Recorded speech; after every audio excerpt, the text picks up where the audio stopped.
Hi, mathletes. I'm here to show you how to use Desmos for our opener for Unit 2, Lesson 4. So if you look at the top of your page, it looks like this. It says for number 1, go to desmos.com/calculator and complete the exploration. So that's 1 through 5, the first 2 pages of this lesson. So graph y equals 2/3 x plus 4 in Desmos. So I have a browser window open here to Desmos. You would type in desmos.com/calculator.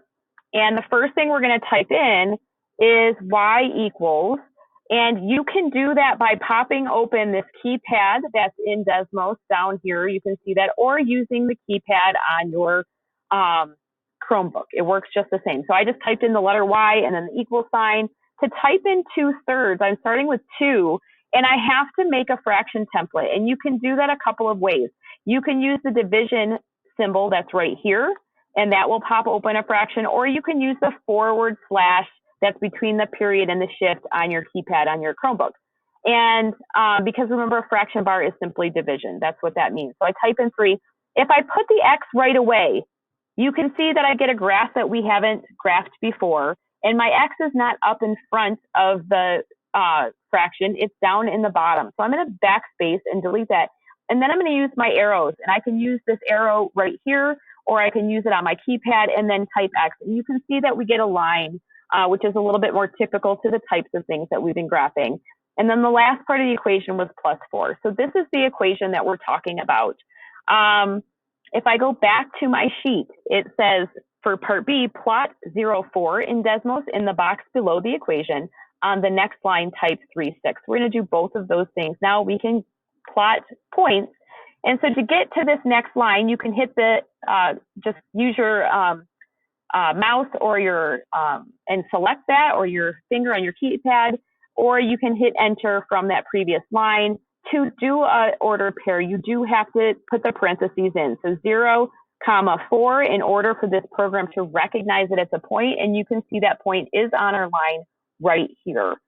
Now I'm going to hit enter and type in that other point, which was 3, 6. X was 3, y was 6. I close my parentheses, and you can see that dot is right here. If I click on that, you can see the point. If I click right here, I can see that point. Let's look back at our sheet to see what we're supposed to do.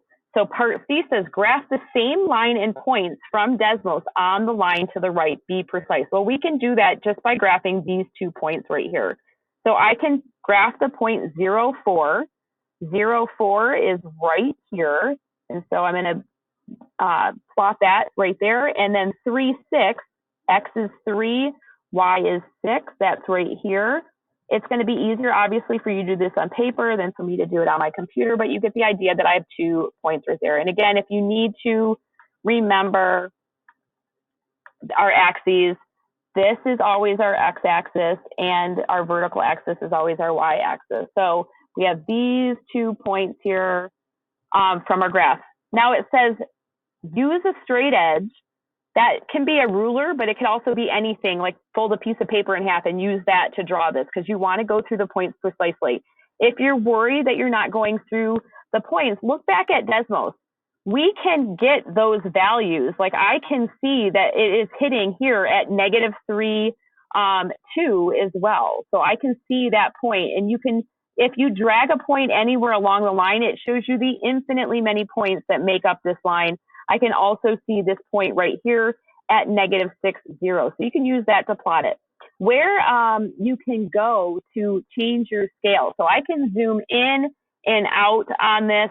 One thing I did is I clicked my wrench and I made my step 1 for both the X and the Y. And I unselected my minor grid lines just to make the graph nice and clean to look at. To get out of this, you just click the wrench again. All right. So you should have a nice graph with a straight edge that goes through these points. And again, you could plot that 0.60 that we had over there. And you can see that those look like they all lie in a line. It's asking us what is the slope of the line for part D, and then simplify if possible. So if I go here to find my slope, I am going up 4, and then I'm going to the right 6. So my rise was 4, and my run is 6. But I can also look at my smaller triangle up here. I could go up 2 and to the right 3, and it is true that 4 over 6 is the same thing as 2 over 3. I'll make that look a little bit better for you. So 4 over 6 is the same as 2 over 3. That's our slope. Now, do you see the slope in the equation above? So do we see that slope line in our equation up here? And I hope that you see that this 2/3 matches this 2/3 right there. It says to circle that. So let's do that on your paper. So this matches with this. You can circle that and you can see that on your graph as well. Now it says use a highlighter. So let's pick a color to highlight here, and mark the point 0,4 on the graph. I see the point 0,4 right here and in the equation. So if I see it in my equation, I can see this +4 is right here. Let's take a look. So this is what you have to do for each of the questions 1 through 4, and then you're going to do some summarizing for question 5. So you want to be looking for connections and patterns as you graph these lines. A quick hint before you're on your way to work on these on your own or with a partner is for a slope or rate of change, it's easier to think of it as a fraction. So what do you do if the slope is given to you as an integer? An integer just means it's a non-fractional number.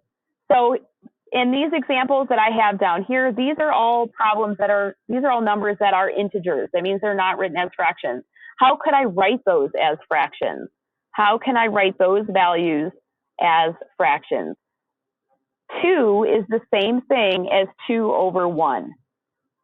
And 2 divided by 1 is exactly the same as 2. Divided by 1 does not change the fraction, so we can write that as a fraction over 1. -3 over 1 is the same as -3, 4 over 1, and 100 over 1. That is how you write integers as a fraction, is you just put them over 1 because dividing by 1 does not change the value. So work on these problems. There is another video for the second part after the opener.